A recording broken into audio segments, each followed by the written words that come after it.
Apa yang membuat KPK masih membutuhkan OTT untuk melakukan pemberantasan korupsi ke depan? Korupsi merupakan kejahatan di ruang gelap yang hanya diketahui oleh segelintir orang. Untuk itulah maka operasi tangkap tangan ya itu masih berguna.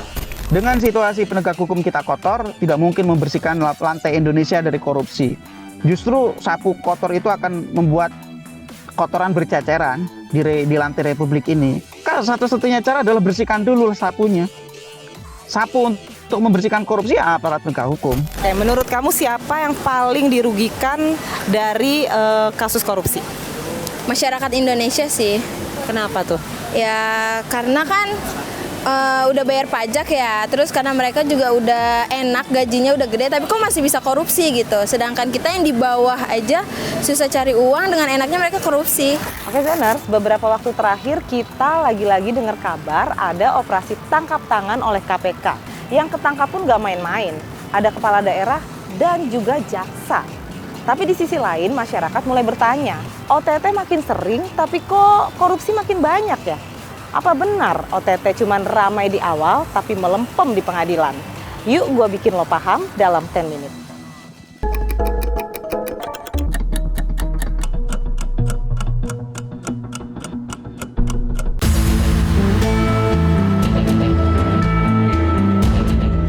Maaf itu masyarakat Kabupaten Bekasi. Oh gitu Pak ya. Yang sudah terjadi. Oke, makasih Pak Ade.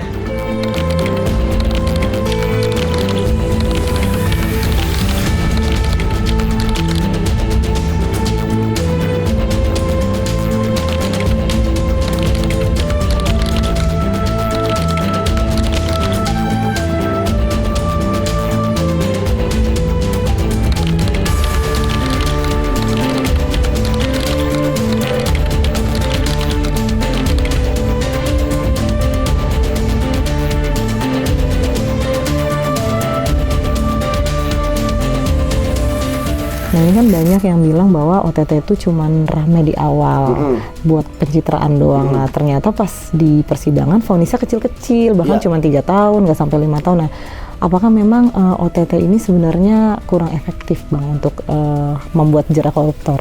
Jadi gini, kalau kita bicara mengenai ramai di awal, ya memang pasti di awal tuh ramai karena mulai dari siapa yang dibawa ke gedung KPK, kompleks penetapannya, ruang-ruang yang disita, kantor-kantor yang digeledah, mobil-mobil yang dibawa, uang-uang yang ditunjukkan.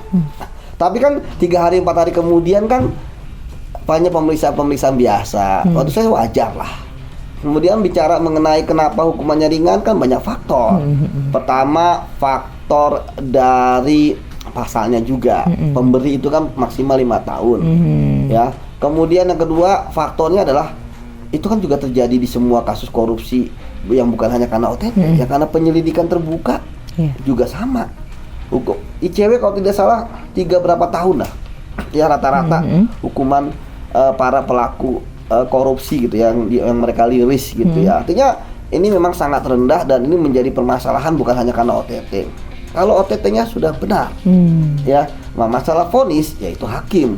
Nah inilah kemudian yang bagi saya tentu hakim-hakim tipikor ini perlu ya kemudian mendapatkan insights ya bahwa mereka adalah hakim tipikor. Yang mereka tangani disebut sebagai extraordinary crime, kejahatan luar biasa. Nah, bagaimana Abang sendiri melihat pihak-pihak yang kemudian meminta KPK untuk lebih banyak pembuktian ketimbang OTT katanya seperti itu? Sebenarnya kan OTT itu juga pembuktian, cuma pintu masuknya berbeda. Kalau yang lain, yang penyelidikan terbuka kan peristiwanya sudah terjadi, ya. Jadi seperti guci yang pecah, ya maka KPK kemudian melalui penyelidiknya merangkai lagi, ya guci itu atau puzzle-puzzle menjadi satu yang utuh. Artinya peristiwa sudah terjadi, tapi kalau misalnya OTT kan peristiwanya kan belum terjadi pada saat itu. Nanti begitu berkembang, memang ternyata bukan hanya itu saja yang terima oleh dia, udah berkali-kali. Karena Mbak, korupsi itu bukanlah kejahatan yang baru pertama kali dilakukan oleh orang. Iya. Pasti dia udah berkali-kali. Iya. Bukan hanya pada saat jabatan itu, pada saat jabatan yang lain, sebelum dia menjabat jabatan itu pasti ya juga mereka sudah melakukan. Jadi bagi saya, ya silakan saja berpendapat seperti itu. Tapi bagi saya, memang ini beririsan. OTT tetap ada, ya, sebagai shock terapi, efek kejut, efek jerak. Yang kedua, penyelidikan terbuka itu tetap ada. Jadi memang harus ada seimbang. Oke, terakhir nih Bang, apa yang membuat KPK masih membutuhkan OTT untuk melakukan pemberantasan korupsi ke depan? Ya, kejahatan negeri kita kan masih merajalela, ya.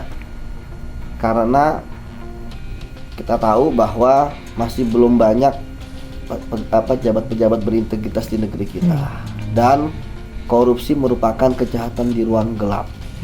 Yang hanya diketahui oleh segelintir orang. Untuk itulah maka operasi tangkap tangan, ya, itu masih berguna, ya, untuk membongkar ruang gelap, ya, perselingkuhan antara para pejabat, ya, dengan pengusaha, misalnya dalam suatu proyek, ya, ketika mereka saling sering memberi uang, ya, karena memang saya katakan bahwa akibat proyek-proyek yang di korupsi seperti ini, masyarakat yang terkena dampaknya. Katanya kan kepala daerah ini banyak tertangkap OTT karena sistem pemilihannya yang berbiaya tinggi, menginginkan balik modal. Itu ada kaitannya nggak sih Bang kalau misalnya sistemnya diganti, korupsinya hilang? Apa tetap aja ada cara lain untuk korupsi? Tetap aja ada cara. Ini kan sebenarnya permasalahannya bukan sekedar karena biaya tinggi, ya, tapi lebih dari itu adalah integritas. Apapun, ya, caranya, kalau misalnya integritas masih belum dipunyai oleh pejabat publik kita, ya pasti money politik kan ada.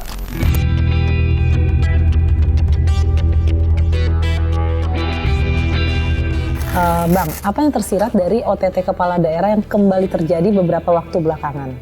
Ya karena memang sistem politik kita saat ini mendorong para kepala daerah untuk melakukan korupsi.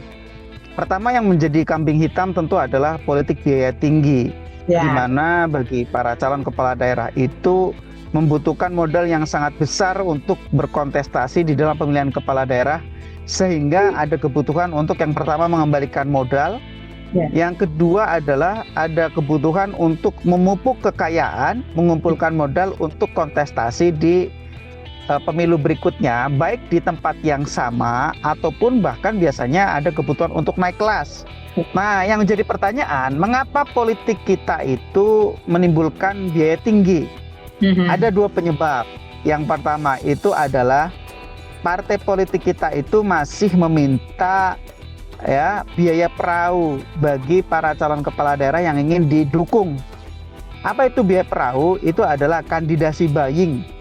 Bagi para calon kepala daerah diminta setor sejumlah uang kepada partai politik dengan berbagai macam alasan. Nah, yang kedua adalah vote buying, membeli calon pemilih, ya, dengan cara serangan fajar atau memberikan sembako atau bentuk-bentuk yang lain kepada calon pemilih agar calon pemilih itu terpengaruh untuk mau memilih para calon itu. OTT selalu ramai di awal, tapi vonis seringkali dinilai lebih ringan.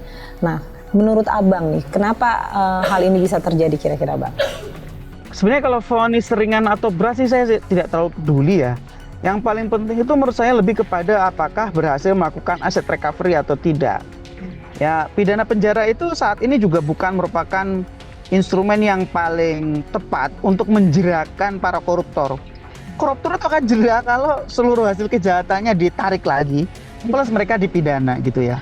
Ya memang bukan berarti penjara itu tidak penting, tapi bagi saya jauh lebih penting adalah aset recovery, bagaimana bisa mengembalikan kerugian keuangan negara gitu, ya.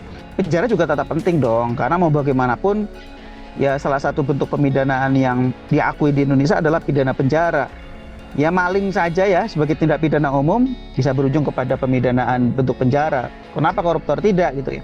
Apakah pelaku korupsi masih takut hukum atau justru mereka menghitung risiko? Soal takut sih menurut saya takut, ya. Mereka juga takut sama hukum. Berdasarkan cost and benefit analysis, dengan pendekatan ekonomi, korupsi masih dianggap menguntungkan oleh para pejabat kita, oleh para elit-elit kita gitu ya. Korupsi itu adalah satu tindak pidana yang bermotif ekonomi. Sebagai bentuk insentifnya adalah ingin kaya. Maka disinsentifnya untuk menakut-takuti orang dengan tipe seperti ini, penjahat dengan tipe seperti ini, maka disinsentifnya juga harus ekonomi. Apa itu dalam tanda kutip pemiskinan? Apa yang pertama kali kamu pikirkan ketika mendengar ada pejabat negara korupsi atau terima suap? Kesel ya, karena kayak nggak amanah gitu, banyak orang yang masih kekurangan tapi mereka malah nggak puas-puas gitu. Ya kayak udah biasa aja sih, udah bosen juga, kayak udah hal lumrah gitu, kayak ya Allah berita korupsi terus nggak pernah yang lain gitu. Kayak ya lantar juga ada kasus lain yang buat nutupin kayak gitu sih. Selama hukum belum benar-benar adil dan tegas, korupsi akan terus menemukan jalan. Bukan soal kurang OTT, tapi sistem yang terus memberi ruang. Sampai jumpa.